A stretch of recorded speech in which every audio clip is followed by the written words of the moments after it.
Selamat pagi semua, saya Dudley Roslia dan hari ini kami akan membentangkan sistem air terjun kecil untuk menjana tenaga hidroelektrik.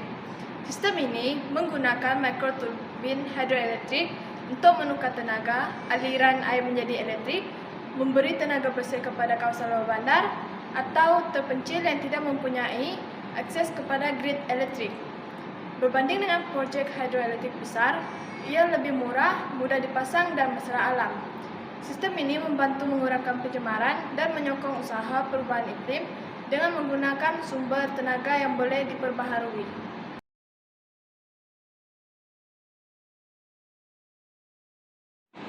Terima kasih Duli. Saya Fernandes Sulong. Berikut adalah masalah yang dihadapi. 1. Kekurangan akses tenaga di kawasan terpencil. Banyak kawasan luar bandar tidak mempunyai akses kepada elektrik yang menyebabkan ketergantungan kepada tenaga yang mahal dan mencemarkan seperti diesel. 2. Pencemaran dari sumber tenaga fosil.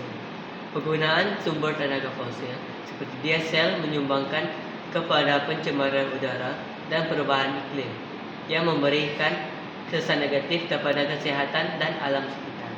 3. Keperluan penyelesaian tenaga boleh diperbarui. Sumber tenaga seperti solar dan angin tidak sesuai dengan di semua kawasan. Oleh itu, perlu ada alternatif tenaga bersih yang mudah dipasang dan murah seperti tenaga hidroelektrik kecil.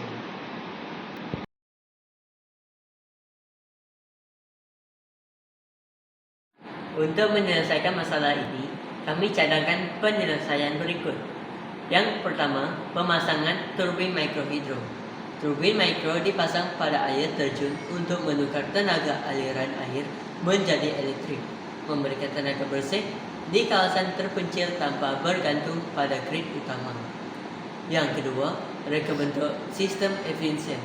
Sistem ini direka untuk memaksimumkan tenaga dari aliran air rendah menggunakan turbin dan saluran yang efisien. Yang ketiga, pengurusan aliran air. Mengawal aliran air untuk memastikan turbin beroperasi pada tahap optimum, memastikan sistem berfungsi dengan efisien dan stabil.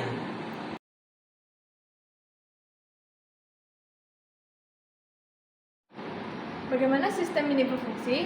Sistem ini berfungsi dengan mengalirkan air dari sungai atau air terjun melalui saluran yang mengarah ke turbin mikrohidro. Aliran air ini memutar turbin yang kemudian menggerakkan penjana untuk menukarkan tenaga mekanikal kepada elektrik. Elektrik yang dihasilkan dihantar ke panel kawalan untuk diedarkan ke kawasan yang memerlukan tenaga. Selain itu, sistem ini dilengkapi dengan penyimpanan seperti bateri untuk menyimpan elektrik berlebihan yang boleh digunakan apabila aliran air berkurang, seperti semasa musim kemarau atau pada waktu malam, memastikan bekalan tenaga yang berterusan dengan cekap. Dengan cara ini, sistem hidro mini ini memberikan tenaga bersih yang boleh diperbaharui secara berterusan. Antara bahan yang digunakan dalam pembinaan sistem ini adalah: pertama, botol plastik, digunakan untuk saluran air dan penutup penyambung. Kedua, pipe PVC terpakai, berfungsi sebagai saluran utama untuk mengalirkan air. Ketiga, kepingan logam atau aluminium, digunakan untuk membina struktur bingkai. Keempat, pelet kayu terpakai, menjadi kerangka dasar untuk menyokong struktur.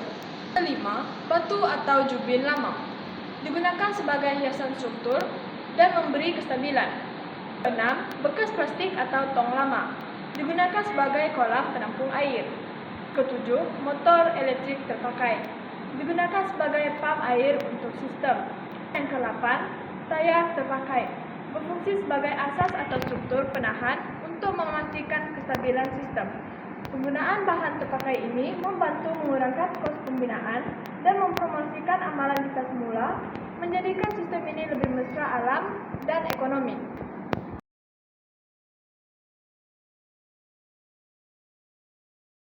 Terima kasih kerana mendengar pembentangan kami.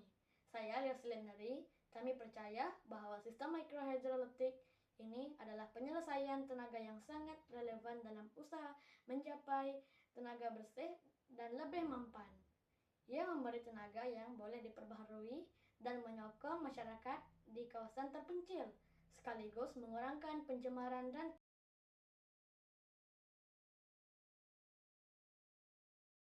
secara ringkas, sistem mikrohidrolitik ini adalah langkah ke arah tenaga hijau, lebih berkesan dan berterusan, yang memberi manfaat besar kepada komuniti yang memerlukan. Sekian, terima kasih.